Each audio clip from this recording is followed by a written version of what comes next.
See, live.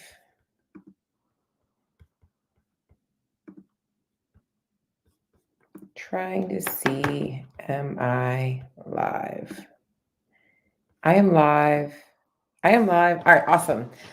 Guys, what is up? Happy Monday. I typically podcast on Tuesdays, but I honestly was just been really having an amazing day, an amazing actually couple of weeks. And I just felt like, you know what, I'm gonna get ahead of the game. And I felt like coming on at a different time of the day, different day of the week. And it's Monday, it's almost 4 o'clock. And I am here today to talk to you guys a little bit about losing fat and how it's not always about just eating less. And I'm sure if you have been in the fat loss journey or on the fat loss journey for a long time, you are probably tired of hearing just create a calorie deficit, just create a calorie deficit, just create a calorie deficit. And the truth is, that is really what you need to do in order to lose fat.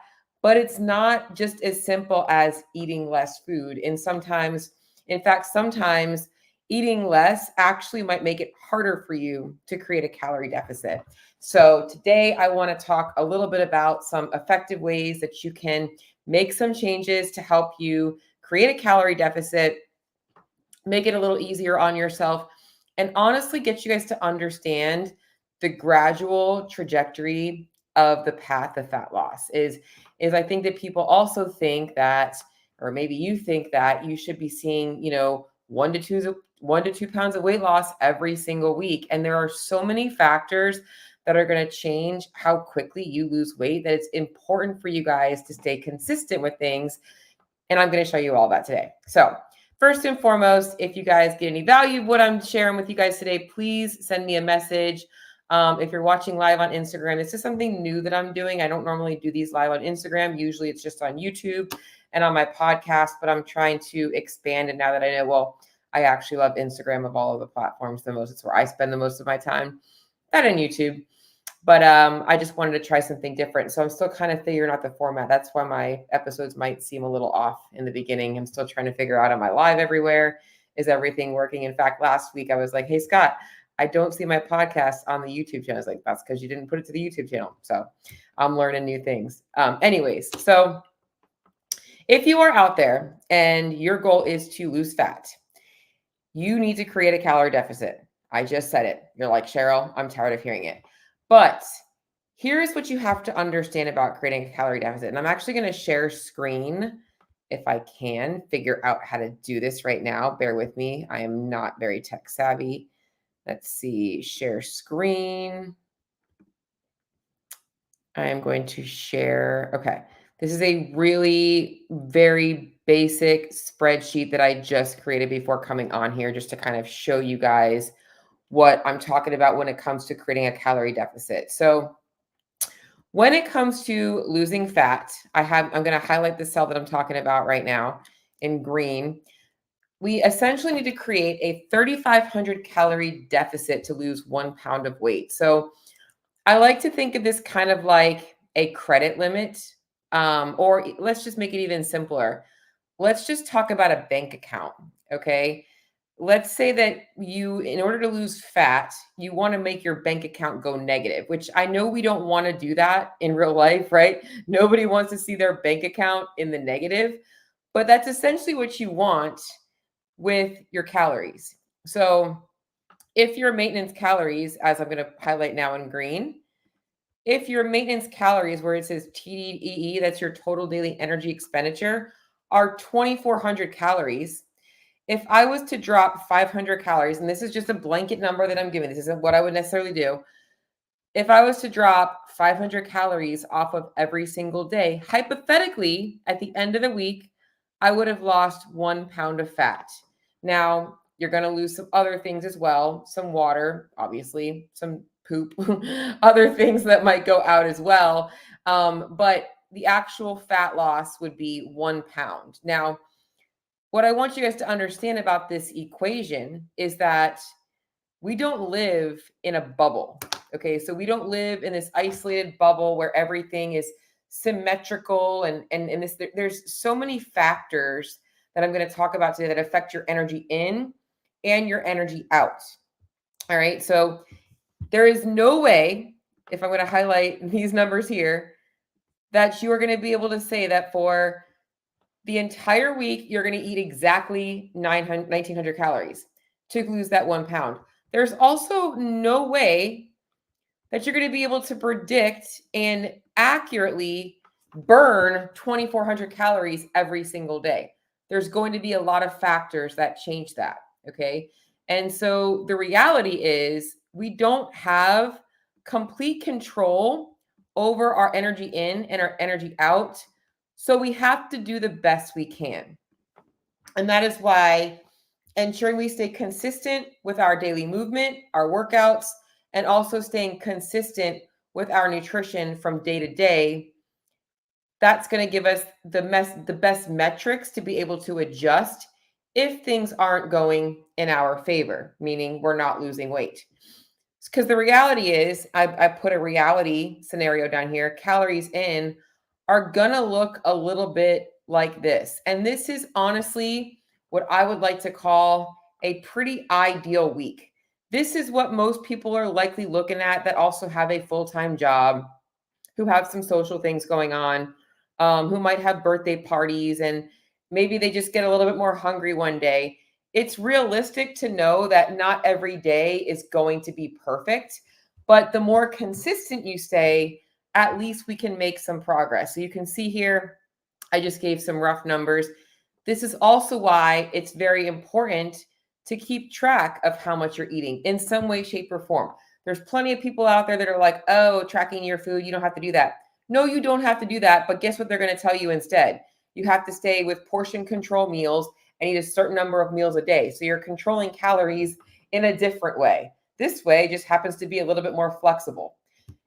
Again, on the reality train, we're not going to be burning the same amount of calories every single day. Okay. So your workouts, some days you might have more aerobic based workouts. You might be burning more energy there. Some days you might be more tired and you're not going to feel as good in your workout. So you're going to have a little bit less intensity. There's going to be a number of factors that are going to affect your energy output. We can't always estimate that. Maybe you take rest days. Maybe some days you're less active. You're not moving as much. Maybe some days you had a couple of drinks versus eating your calories. That's going to cause you to burn less energy. And we're going to go into all of that.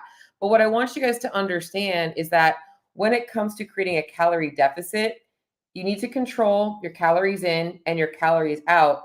However, there are a lot of variables that are going to affect those things. And that's what we're going to start to talk about now. Okay.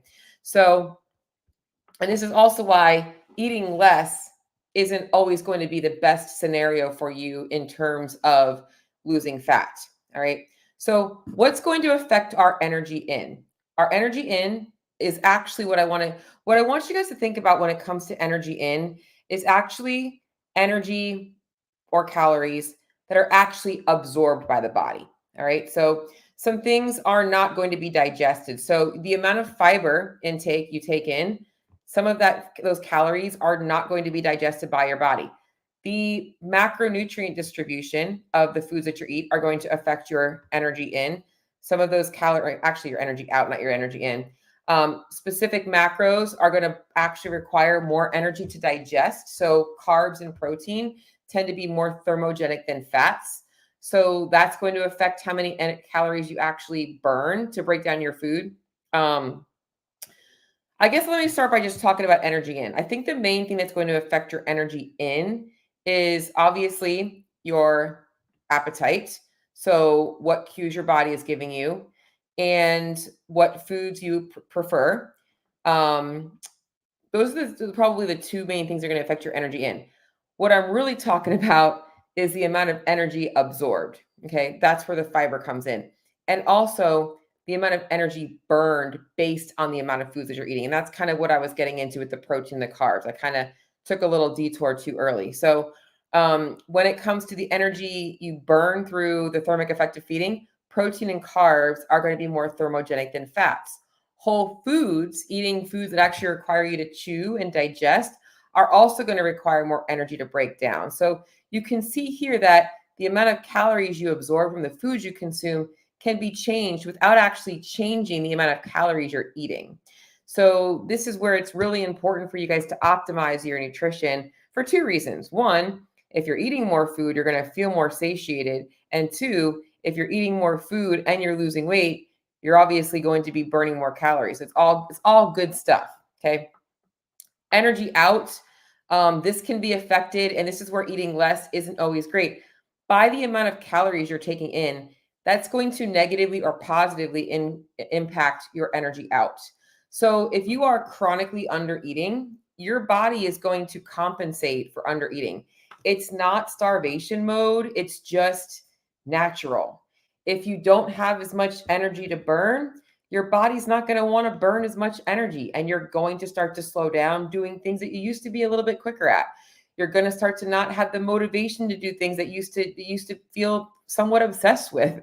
Like if you're somebody who doesn't like having dirty dishes in the sink and you get up and move through a lot throughout the day and you're always finding something to do, sometimes when you're under eating, you'll start to notice that those things don't really matter that much anymore because you just don't have as much energy. And this is also going to impact your appetite. And a lot of people will spend time eating too little, and then it causes them to eat too much. You see a spike in your hunger and satiety hormones, leptin and ghrelin. So it's really important to understand that it's not always about just eating less. All right. When it comes to creating a calorie deficit, we don't want to just think about eating less. We want to think about creating the calorie deficit. And sometimes if we're eating more food, we actually burn more calories. And there are a couple of different models that you can look at when it comes to creating a calorie deficit. One of them being eat more, move more. And I really like this model because I think that it tends to lend to more fitness related lifestyles, more active lifestyles, which I think is good for overall health. When you're eating more food, you're going to want to move more. Or maybe it's not that you're earning your calories. You just typically like to be on the go. You like to be moving. Your weekends, you want to spend outside doing fun, active things or doing yard work, whatever. I don't know. You want to spend more time in the gym. So eating more, you move more. But you also, by eating more, are going to have more energy just to do basic things. Okay. Another model that people can use and are very familiar with when it comes to weight loss is eat less and move more. And this one does work really well, obviously, because we are intentionally eating less calories while we're increasing activity. We're going to create more of a deficit that way. However, you've got to be very careful about how extreme you're going in this because the body will fight. And the longer you spend in this time, the more likely you are to have a negative adaptation. And then all of a sudden, now you're starving, you're overeating, your weight's coming back on rapidly, and you're starting back over at square one. So these types of the eat more, move more, we can use this, but we want to use it for smaller amounts of time, like 3 to 4 weeks, maybe 5 weeks max. I think more importantly, finding a balance where you're keeping one of those two variables the same and you're figuring out what's easier for you to change. So let's say you are somebody that likes to eat more food. You might want to just work on moving more and trying to not decrease your calories too much. Maybe you're somebody that doesn't live a very active lifestyle and you're okay with that. You might be somebody that needs to cut calories back, but make sure that you're focusing on keeping yourself moving throughout the day. Okay. So when it comes to creating a calorie deficit, those are kind of the two main models that you want to use. But when it comes to your actual nutrition, there are two things that I kind of already touched on them a little bit that you want to consider because they're going to help you figure out what you should be doing with your food in terms of where you should be starting and what you should be adjusting. Okay. One of them, as I've already kind of mentioned, is metabolic compensation. As you are eating less food, your body is going to compensate. You're going to get hunger and satiety, or you're going to get hunger and cravings. You're going to start to feel a little bit less energetic. Your sleep might be disrupted. Your gut might slow down. You might experience some mood changes. You just don't feel as well, but you honestly usually don't notice it because it's so subtle. It's like you slowly change over time. It's not like you just all of a sudden woke up one day feeling like shit. And then the second piece of it is metabolic adaptation. As you lose weight, your basal metabolic rate or your body's needs at rest does go down. Okay, so as you're weighing less, your body's going to need less calories. So knowing those two things, it's really important to understand how to optimize your nutrition in order to create a calorie deficit that's actually manageable, that's going to keep your metabolism working really well, that's going to keep your energy levels up, that's going to keep your appetite under control. And this comes by looking at more than just calories, all right? First of all, we want to look at your macronutrient distribution. As I already mentioned, your macronutrients, some of them are going to have a higher thermic effect than others, but also some are going to make you feel more satisfied than others. Higher protein diets do increase satiety. So, and this is why a lot of people are like, I can't eat all this protein, I'm so full. Well, that's kind of the purpose. Now, I will be honest, there's a lot of coaches out there. I see these protein prescriptions. I'm like, dude, what are you feeding a freaking, you're not a 250-pound person. You're, doesn't make any sense. Like knowing where you need to be on that, sometimes they're overshooting a little too much. And that just doesn't make any sense because I'll be honest, wouldn't you rather have some carbs versus the protein? When it comes to calories, protein and carbs are equal in calories. So we want to make sure we're getting a high protein diet, but we're also saving some of those calories for our carbs, which is the second most thermogenic macronutrient. So we always want to optimize those two things for hunger, hunger cravings, and also for whatever type of training you're doing. So carbohydrates are your body's preferred source of fuel. We want to make sure we're getting in enough energy to support our training. And then fats, we want to have set in a way that allows our body to have good hormonal health and good recovery. But this is also the nutrient that is the least thermogenic. And we need smaller doses of it to get the health benefit. So we don't need as much fat. Around 20% to 30% of your diet is really where your fat should fall. So I personally think that for those of you guys that are trying to lose fat, being on a higher protein, higher carb balanced diet and a moderate fat diet is going to give you the best bang for your buck because you can really optimize how much food's on your plate, optimize your fat burning potential if you are taking the next pieces into consideration. All right. So calories and macros are great, but your nutrition is not numbers. Okay. Your body, before there was obviously restaurants and stuff like that, our hunter-gatherer ancestors, they would go out and they would forage and they would hunt, right, for food. All right. So we're eating food and we now have assessed a calorie and macronutrient count to those foods. So the types of foods you eat are also going to help you lose fat easier. This isn't about what you're cutting out. It's about what you're adding in. And I'm going to say that again. It's not about what you're cutting out. It's about what you're adding in here. All right. So for a lot of people out there, they think that they have to go to an extreme diet like carnivore, like keto, like whatever diet. Those are the two that come to my mind right now. Even vegan has become a way for people to lose fat. But the reality is it's what you're adding in that typically creates the best bang for the buck on these diets. So when you're on a high protein diet like carnivore, you're going to be getting more protein, right? That's all you're eating. You're void of some nutrients, but you're getting in a lot more protein. Same thing on the keto diet. You're typically eating a lot more protein. Okay, but the types of foods you eat are going to help you with your fat loss. If you are eating high fiber whole foods, lots of fruits and vegetables, lots of complex carbohydrates, foods that you have to actually chew, you are going to see 1, better fat loss, 2, better hormone profile, 3, you're going to feel better in your day. You're going to have more energy because you're also getting the micronutrients that your body needs. Your diet is not calories. Your diet is food, but you need to control the calories in the food that you're eating. People go about this all the wrong way. Okay, so you need both. You need to know what to eat and how much of those things to eat. So this is not about if it fits your macros. I get it. There's a lot of people that live that life.